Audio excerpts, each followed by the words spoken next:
அனைவருக்கும் வணக்கம். பத்மாவதி கிச்சன் சேனலுக்கு உங்களை அன்புடன் வரவேற்கிறேன். நம்மளுடைய சேனலில் எளிமையான கோயில் வழிபாட்டு தாந்திரிக பரிகாரம் தான் போடுறோங்க. இந்த சேனலை சப்ஸ்கிரைப் பண்ணி வச்சுங்க. பக்கத்தில் இருக்க பெல் பட்டனை கிளிக் பண்ணி வச்சுங்க. நாங்கள் போடுற ஒவ்வொரு வீடியோவும் உங்களுக்கு உடனுக்குடன் அப்டேட் ஆகிட்டு இருக்கும். வாங்க வீடியோக்குள்ளே போகலாம். இன்றைக்கி திங்கக்கிழமைங்க. திங்கக்கிழமையோடு சேர்ந்த பிரதோஷ நாளும் சேர்ந்து வருது. பொதுவாகவே பிரதோஷத்தில் சோமவார பிரதோஷம் ரொம்ப சிறப்பு வாய்ந்ததுங்க. சோமவாரங்கிறது திங்கக்கிழமையில் வர்ற பிரதோஷ நாளை தான் நம்ம சொல்கிறோம். பொதுவாக சிவபெருமானுக்கு உகந்த ஒரு நாள் வந்து சோமவாரம் திங்கக்கிழமை. இந்த திங்கக்கிழமைக்கு என்னென்னா சந்திரன் வந்து ஒரு கொடிய நோயால் பாதிக்கப்பட்டு தன் நோய் குணமாகணும்னு சிவபெருமானை நினச்சி தவம் இருந்தார். சந்திரனுடைய தவத்தினால மகிழ்ந்த சிவபெருமான் சந்திரனுடைய நோயை நீக்கியதோடு நவக்கிரகங்கள் ஒருவராக சந்திரனை வந்து திகழணும் அப்படிங்கிற வாய்ப்பையும் வழங்கினார். அப்போது சந்திரன் வந்து தனது வாரத்திலே மக்கள் வந்து விரதமிருந்து வழிபட்டால் தங்களுக்கு நல்ல பலன்களை வழங்கணும் அப்படின்னு சொல்லிட்டு சிவபெருமான்கிட்ட வேண்டிக்கொண்டார். அதன்படியே சோமவார விரதம் இருந்து சிவபெருமானை வழிபடும்போது அங்கே வந்து நமக்கு அளவுக்கு முடியாத அளவுக்கு செல்வ செழிப்போடு சகல சௌபாக்கியங்களும் கிடைக்குங்கிற ஒரு ஐதீகம். மேலும் இந்த பிரதோஷ நாளில் சந்திர திசை நடப்பவங்க வந்து நம்ம சிவபெருமானை வழிபடும்போது அவங்களுக்கு வாழ்க்கையில் மன நிம்மதியும் மகிழ்ச்சியும் உண்டாகும். பிரதோஷ வேலைன்னு சொல்கிறதே பொதுவாக வந்து மாலையில் 4:30 மணிலேருந்து 6 மணி வரை உள்ள அந்த நேரத்தை தான் பிரதோஷ நேரம்னு சொல்கிறோம். இந்த நேரத்தில் நம்ம சிவபெருமானுக்கும் நந்தி பகவானுக்கும் விசேஷ அபிஷேகங்கள் பூஜைகள் எல்லாமே நடக்குங்க. அதில் நம்ம கலந்துக்கிடும் போது நம்ம மனசில் உள்ள குழப்பங்கள் நீங்கும், மன அமைதி கிடைக்கும், நல்ல ஒரு வாழ்க்கை அமையும். இதை நம்ம எப்படி வழிபாடு செய்யணும்னு பார்த்தீங்கன்னா, காலையில் எந்திரிச்சிட்டு குளிச்சுட்டு உங்கள் வீட்டு பூஜை ரூமில் இருக்க சிவனுடைய படம், பார்வதியும் சிவனும் சேர்ந்து இருக்கிற படம் இல்லைன்னா சிவலிங்கம் என்ன இருக்கோ அதை நல்லா தொடச்சி மஞ்சள் குங்குமம் எல்லாம் வச்சுட்டு அவருக்கு பிடிச்ச வில்வ மாலை வாங்கி போட்டு ஒரு நெய் தீபம் ஏற்றி நகல் விளக்கில் நெய்யூட்டி பஞ்சு திரிட்டு நெய் தீபம் ஏற்றிட்டு பின்ன பிரசாதமாக உங்களால் முடிஞ்ச தயிர் சாதம், புளி சாதம், சர்க்கரை பொங்கல், வெண்பொங்கல் என்னன்னாலும் வைக்கலாம். ஒன்றுமே முடியல ஒரு கிளாஸ் பாலில் கொஞ்சம் ஏலக்காய் பொடி போட்டு நீங்கள் நாட்டு சர்க்கரையும் போட்டு நெய்வேத்தியமாக வச்சிடலாம். இல்லைன்னா 2 வெத்தலை பாக்கு 2 பழம் வச்சு நெய்வேத்தியமாக வச்சுட்டு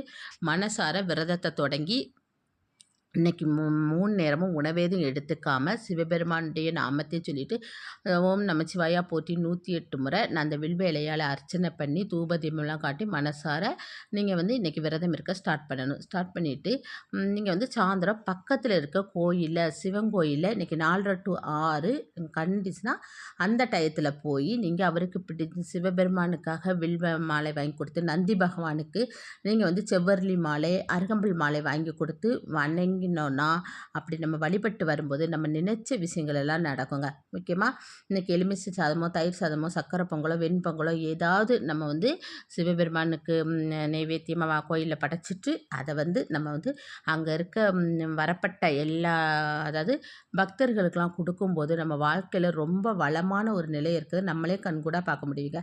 பொதுவாக வந்து இந்த சமயத்தில் வந்து சிவன் கோயிலில் வந்து நம்ம வந்து போய் வணங்கும்போது ஒரு 1/2 மணிக்கூர் 3/4 மணிக்கூராவது அங்கே உட்காந்து சிவபெருமானுடைய நாமத்தை நம்ம மனசால் சொல்லிக்கிட்டே இருக்கணுங்க. நம்ம வந்து இந்த பிரதோஷ நாளில் நம்ம மற்ற நாள்களில் சிவபெருமானை வழிபடுறதையும் காட்டி இந்த திங்கக்கிழமையில் வர்ற பிரதோஷ நாளில் அவரை வழிபடும்போது நமக்கு வந்து வாழ்க்கையில் சகலவித சௌபாக்கியங்களும் ஏற்படும். திருமணமாகாதவர்களுக்கு திருமணமாகும், குழந்தை பாக்கியம் வேண்டியிருக்கும் குழந்தை பாக்கியம் கிடைக்கும். அதாவது நம்ம என்ன விஷயம் நினைக்குமோ அந்த விஷயம் கண்டிஷனாக நிறைவேறுங்க. இந்த பிரதோஷத்தை நம்ம வந்து தொடர்ந்து ஒரு 11 திங்கக்கிழமை பிரதோஷ நாளில் சிவபெருமானை வழிபடும்போது நம்ம நினைச்ச விஷயங்கள் நடைபெறும். அது இல்லாமல் கறந்த பசுவின் பாலை கொண்டு நந்தியும் சிவபெருமானும் வழிபட்டால் நமக்கு வந்து பூர்வ ஜென்ம வினைகள் நீங்கி நல்ல ஒரு பலன் ஏற்படும். பிரதோஷ அன்னைக்கு நம்ம வந்து சிவபெருமானுக்கு என்ன பொருள்னாலும் வாங்கி கொடுக்கலாம். பச்சரிசி மாவு, அபிஷேகத்துக்குள்ள நெய், தேன், இளநீர் என்னன்னாலும் வாங்கி கொடுக்கலாங்க.